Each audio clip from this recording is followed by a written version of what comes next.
This meeting is being recorded. Got it. Okay. So my name is Alexis Camacho, and I'm going to be discussing emotional focus family therapy, also known as EFFT or EFT. And I am going to first start off with building rapport with my client. So my client is a 25-year-old woman who identifies as a woman and who also identifies as heterosexual.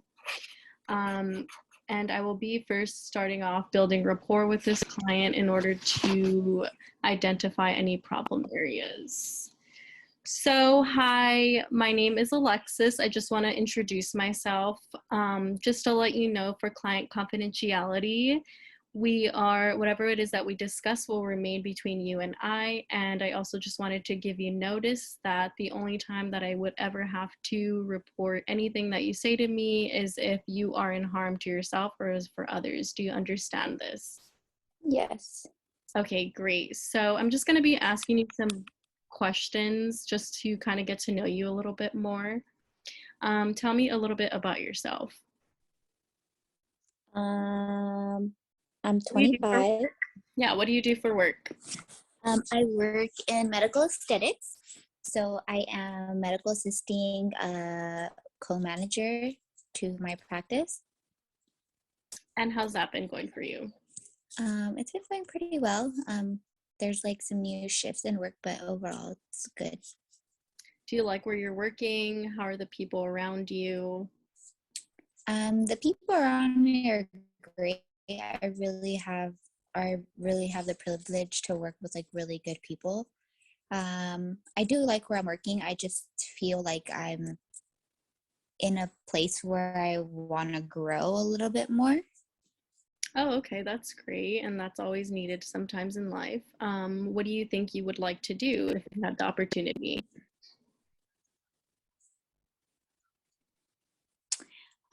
I don't know. I think I can do a variety of different things. I don't want to kind of put myself in something specifically, but I would like to kind of stay in the same field that I'm in, just because I've learned so much and I really do enjoy it. But I'd be open to a lot of different, fields and choices. Awesome. Are you in a relationship? How's your friend group? What is that? Could you tell me a little bit about that? I am. I'm in a 3-year relationship. Friend group is good. I don't really have too many friends. I think I just kind of keep my circle small. But overall, I do have good friends around me. That's always good. And how's your family dynamic? Family's good. I feel it can be a little bit more like closer. I feel like, sometimes we let life get in between us and stuff. But overall, I feel like, my family's pretty solid. We just need to make more time to like all be together. Okay, great. And do you have any kids? I do. I have my son. His name is Nathan. He's 8 years old. He's in third grade. And my boyfriend actually has a daughter. So she's like my little stepdaughter. She's 6 and she's in first grade. So yeah, doing the mom thing really early on. And how's that been going for you? I think it definitely has its challenges. I have really good days and then I have really bad days. Um, you know, Having to co-parent and not being like in the relationship with like the father of your child is kind of a little bit difficult at times. Just because your guys' standpoint isn't always going to be the same, or, you guys are not always going to view things the same way. Just things like that, typical stuff. So it gets a little hard at times, but I mean, I managed to work my way, through and figure out what's best for my son. That's great. It seems like you have a lot of strengths when you're being challenged in life, whether it's with work. It looks like you are finding your strengths that you want to maybe seek opportunity elsewhere, but you still want to stay in the field. And it also seems like you're aware that you would like to make more time with your family, which is super important. And I think it's great that you're acknowledging that as well. And as far as the whole parenting thing goes, I could only imagine how it feels to try to be a co parent to someone. else's kid, right? It seems like a really hard thing to do, but it seems that you manage very well for the most part. I know you Hmm. said you have some challenges that could be hard. Do you care to touch base on that a little bit?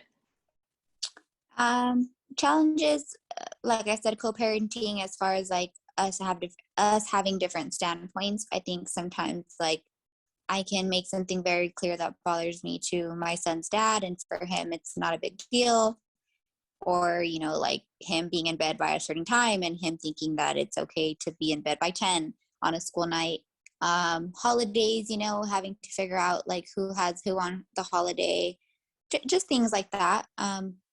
As far as like having a child that's not technically my own, but like from my significant other, challenges, I think just disciplining is a little bit hard. Not knowing like your boundaries, what you can step, what you can't. um but I mean, I think with everything in life there's challenges, just having to figure out what works best for you. Yeah, I definitely agree that everything when it's like new to you, it's a little bit challenging, and try to be a parent for your own kid and for someone else's kid can be really difficult in trying to set those boundaries and meeting in the middle. I know that you said that it's really important for you to, have like certain bedtimes and stuff like that. How do you think that, that comes into play for you as a parent? Why do you think that that's super important for you? Per se, I'll give you an example. So your son goes to sleep at 9 p.m. with you. Would it bother you that he goes to sleep at 10 p.m. when he's spending the nights with his dad? I think it's just, I mean, for me, it's a problem because I like to have him on a schedule. So I feel like kids work best on schedules. So, when they kind of are able to do whatever they want or at different times here and different times there, their mind is not programmed to be like, okay, it's 9 o'clock, bedtime's coming. It's time for me to unwind, shut down, time to go to sleep because I have school tomorrow. So it's like here I try to say, okay, by 8:30 I want him in bed. Let's read a book. Let's pray. Let's go to sleep. And then over there it's 10. So it's like for him, it's like, well, I'm not tired yet.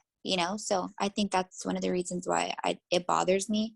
Um, just because like I said, I feel like kids should be able or should be on a schedule. Yeah, definitely. I hear you on that. Did you have a schedule in your household when you were growing up? I did. I had to be in bed. Well, when I was younger, I'm assuming, but like probably like 8 or 9. But when I was like in fifth or sixth grade, I believe my bedtime was like 9:30. So it's obviously super important for you, right, to have that like sort of validation that your son is also getting that schedule, because it's obviously something that you've grown up to know, and you know that it's Hmm. really important because it helps you excel in a lot of ways as well, it seems, right? Yeah. That's great. So tell me a little bit more about why you're seeking services today. I know that you're seeing that you have a little bit of challenges in a lot of other areas. Is there anything like specifically that you feel you'd like to talk about or work on? I think I definitely need to work on communication. I think I don't really have a good form of communication. Maybe in my relationship, maybe even sometimes like in my work too. I feel like I'm a very outspoken person. People that know me know that like I don't really hold back on what I have to say. But when it comes to communicating about things that like bother me or that are on my mind, like for some reason I can never find the words, or I can never just be open about what I'm feeling without like wanting to hold back, if that makes sense. Yeah, definitely. Let's explore that a little bit more. So, when you say that you don't really feel comfortable expressing how you feel, where do you think that maybe stems from? Do you think, I can give you examples. For some of us, it may stem from childhood, for maybe having parents who didn't allow us that space. For others, it can be that they were in a relationship before where they've had that, and maybe their partner neglected them in the areas of communication, which are really important in all areas of our life. So where do you think, if you could make that connection, where do you think that comes from? I probably from my parents. I feel like I wasn't really able to kind of say how I felt like as a child. Not that like I had a bad childhood or anything, but more or less like where it's kind of like my parents were strict, so it's like whatever they said goes, you know. So let's say like I had a different opinion about something, it wasn't up for argument or for discussion, you know. It was what it was and that's it. So I feel like I would say that probably where it would have, you know, came from, but I'm not too sure exactly. I think that's a really good observation. That shows a lot of self-awareness. So I want to take the time to acknowledge that you did make that connection in just this first session. I think it's important to acknowledge the ways that we are dismissed, whether it's in previous relationships, friendships, or even from our household.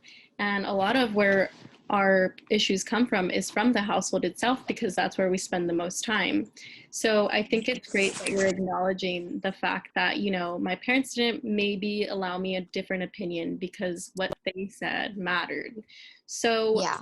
if you could change maybe how you express yourself, and if you think you can give yourself the space and time to have that in your current relationship, how would that look like for you? I don't know. I think that's the hard part is I'm not able to do that. Okay. I think I would sit down and just say I have some things that are on my mind. If there's any way I can talk to that person regarding, you know, what's going on or what I'm thinking or what's bothering me. I think also to just give you a little bit more guidance and encouragement, I think you should maybe acknowledge those parts of you that you never had that space to have a different opinion. You can maybe start off by saying, hey, like, this is a little bit hard for me because of the way that this has impacted me as a kid. Do you think that's something that you would feel comfortable eventually doing the more you continue to say it? Mm-hmm. Yeah, because it's important that we acknowledge the reasons as to why we neglect ourselves from situations such as communication. So let's Yeah. try to do that a little bit more. Um, I know we have a few sessions. This is our first session, so let's touch back and let's try to talk about the communication more, and we'll work on that more just to kind of get you comfortable enough to express how you're feeling. How does that sound? That sounds great. Yeah. I think that would help me a lot. Okay, great.